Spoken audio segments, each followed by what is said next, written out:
स्त्रिया चरित्र, स्त्री का चरित्र, आश्चर्यचकित करने वाला चरित्र। हमारे पुराने ग्रंथों में भी ये बात कही गई है कि औरत एक तरफ तो अपने पति की जान भी ले सकती है और दूसरी तरफ वही पत्नी, वही औरत आग में कूदकर सती भी हो सकने का दम रखती है।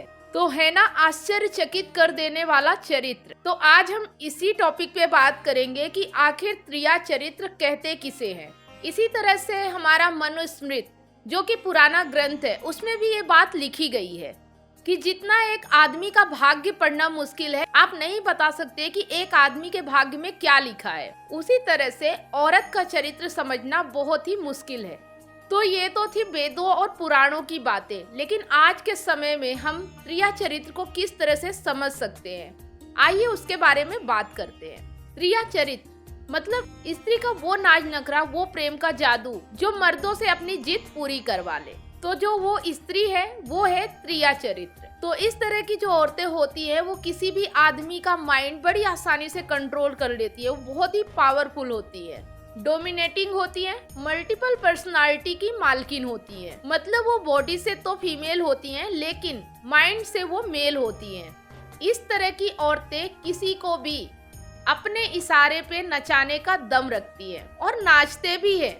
ऐसा नहीं है कि आदमी नहीं नाचते हैं, वो किसी भी आदमी को डोमिनेट कर सकती है, उनसे उठक बैठक करवा सकती है, उसे अपने दम पर नचा सकती है। हमारे पुराने ग्रंथों में भी कहा गया है स्त्रिया चरित्र औरत के सामने एक पुरुष पावरलेस वेपन की तरह होता है। मतलब चाकू तो है पर बिना धार का। तो इस स्टेटमेंट से एक बात तो साबित हो गई कि हर आदमी मेल होता है, लेकिन हर मेल आदमी हो ये जरूरी नहीं है। अपने आसपास, अपने आजू बाजू नजर घुमाकर देखिए, आपको ऐसी कितनी औरतें मिल जाएंगी जिनके हस्बैंड को देखकर आप कहते हैं कि यार क्या हस्बैंड है जो अपनी बीवी के आगे पीछे तुम हिलाता रहता है, घूमता रहता है, गुलाम की तरह बना फिरता है। तो यार वो गुलाम नहीं है, वो मजबूर है, उसके आगे उसकी चल नहीं पाती है। उसका जो स्त्रिया चरित्र औरत के साथ पाला पड़ा है, अपने हिसाब से वो डिसीजन नहीं ले सकता। खाना पीना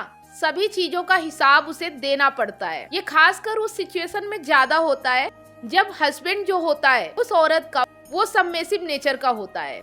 और ये स्त्रिया चरित्र में भी दो क्वालिटी पाई जाती है। बेटा मूवी तो सभी ने देखी होगी, वही अनिल कपूर और माधुरी दीक्षित वाली, जिसमें दो औरतों की लड़ाई दिखाई गई है। एक तो अरुणा ईरानी और दूसरी माधुरी दीक्षित। दोनों ही सेम कैरेक्टर की है, दोनों ही स्त्रिया चरित्रवान है, दोनों ही माइंड गेम खेलती है, दोनों ही डोमिनेटिंग नेचर की है।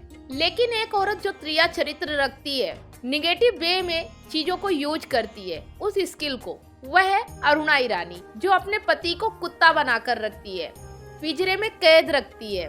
वहीं माधुरी दीक्षित अपने स्किल का यूज पॉजिटिव वे में करती है। उसे कुत्ते जैसा हस्बैंड मिल गया अनिल कपूर, लेकिन वो उसे शेर बनाने के लिए यूज करती है। उसे उसके घर में शेर बनाने का प्रयास करती है, उसके हक के लिए लड़ती है। तो चीज दोनों औरतों में एक ही है, स्त्रिया चरित्रवान, लेकिन दोनों औरतें अपने अपने स्किल का अलग अलग वे में यूज करती है। अब मैं अगर एक्सप्लेन करूं स्त्रिया चरित्रवान औरतों के बारे में, तो स्त्रिया चरित्र औरतें जो नॉर्मल औरतें होती हैं उनसे थोड़ी अलग होती हैं। इन्हें समझना थोड़ा ही नहीं कुछ ज्यादा ही मुश्किल होता है, क्योंकि ये बॉडी से तो फीमेल होती हैं लेकिन माइंड से मेल होती है। तरह तरह का अट्रैक्शन होता है इनके अंदर। इनका जो बॉडी लैंग्वेज है, जो इनका एक्सप्रेशन होता है, कुछ अलग ही लेवल का होता है। नॉर्मल फीमेल की तरह ये नहीं होती है। ऐसी औरत के सामने औरत तो क्या, एक आदमी भी झेपता है। इस तरह की जो औरतें होती है ना, इनका ऑरा ही अलग होता है। दूसरों का अटेंशन खींचने के लिए इन्हें कुछ करना नहीं पड़ता है। ये जिस भीड़ में चली जाती है, उस भीड़ में जो आदमी होते हैं ना, वो ऑटोमेटिक इनकी ओर अट्रैक्ट हो जाते हैं। वहाँ पे अगर 50 लोग हैं, उनमें से जो पुरुष है वो तो अपने आप ही अट्रैक्ट हो जाते हैं, और जो महिलाएं हैं वो खिसक लेती है, वो इनसे दूर दूर हो जाती है। इसे आप इस तरह से समझिए कि खूबसूरत औरतें तो दिल जीतती है, लेकिन जो औरत खूबसूरती के साथ साथ दिमाग भी रखती है वो दुनिया जीतती है। और ऐसी ही औरत को स्त्रिया चरित्रवान कहते हैं। उदाहरण के लिए सुष्मिता सेन, प्रियंका चोपड़ा। अब आप बोलेंगे कि ऐश्वर्या राय का नाम क्यों नहीं लिया। ऐश्वर्या राय एक मोस्ट ब्यूटीफुल लेडी है, वह फेमिनेल है, वह बॉडी से भी फीमेल है और माइंड से भी फीमेल है, तभी अभिषेक बच्चन के साथ निभा पा रही हैं। आप सुष्मिता सेन को जरा रिप्लेस करके देखो अभिषेक बच्चन के साथ, ओवरकम कर जाएंगी वो अभिषेक बच्चन की पर्सनालिटी को, नजर ही नहीं आएंगे उसके सामने। प्रियंका चोपड़ा को रिप्लेस कर दो ऐश्वर्या राय के साथ, अभिषेक बच्चन दूर दूर तक नजर नहीं आएंगे। क्यों? क्योंकि ये त्रिया चरित्रवान औरतें हैं। वहीं ऐश्वर्या राय इतनी खूबसूरत होने के बाद भी अभिषेक बच्चन को ओवरकम नहीं कर पाती। क्यों? क्योंकि वो फेमिनल है, वो डोमिनेटिंग नहीं है। लेकिन वहीं सुष्मिता सेन और प्रियंका चोपड़ा डोमिनेटिंग पर्सनालिटी है। अब है कि किसी औरत को ऊपर वाले ने इस क्वालिटी के साथ नवाजा है, अब उसकी मर्जी वो इसे निगेटिव वे में इस्तेमाल करे या पॉजिटिव वे में इस्तेमाल करे। मुझे लगता है कि ये जो त्रिया चरित्र वाली क्वालिटी है ना, ये थोड़ी बहुत हर लेडीज में होना चाहिए, क्योंकि वक्त का कुछ नहीं पता।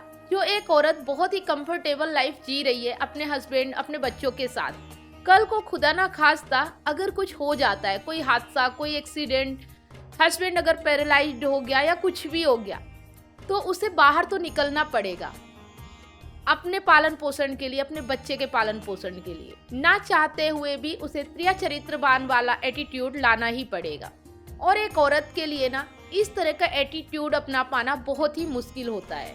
इस पुरुष प्रधान देश में एक औरत को अपना खुद का वजूद अपने दम पे बना पाना बहुत ही मुश्किल होता है। इसलिए मैं कहती हूँ कि जो ये त्रिया चरित्रवान वाला एटीट्यूड है ना, ये हर औरत में थोड़ा थोड़ा होना चाहिए, क्योंकि वो किसी और के हाथों मिसयूज ना हो पाए। अब ऊपर वाले ने इस क्वालिटी से जिस भी औरत को ओवरलोडेड कर दिया है, मतलब उसके अंदर ये क्वालिटी कूट कूट कर भर दी है, उसे इसका खामियाजा भी भुगतना पड़ता है।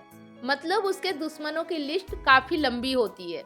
ये थी मेरी तरफ से फुल इन्फॉर्मेशन त्रिया चरित्र औरत कैसी होती है। और हाँ, हस्बैंड लोगों से दरख्वास्त है कि आप अपनी अपनी वाइफ में त्रिया चरित्रवान मत ढूंढने लगना, और अगर ढूंढना ही है ना तो माधुरी दीक्षित को ढूंढना, अरुणा ईरानी को मत ढूंढना कि यार इसने ना पिछले बर्थडे में मेरे से सोने के कंगन मंगवाए थे, या मैं जब भी काम पे बिजी होता हूँ ना तभी इसका काम पड़ता है। ओके, तो इसने खूब अपना माइंड यूज किया, अब मैं इस पे नजर रखूंगा। तो ऐसा मत सोचिए।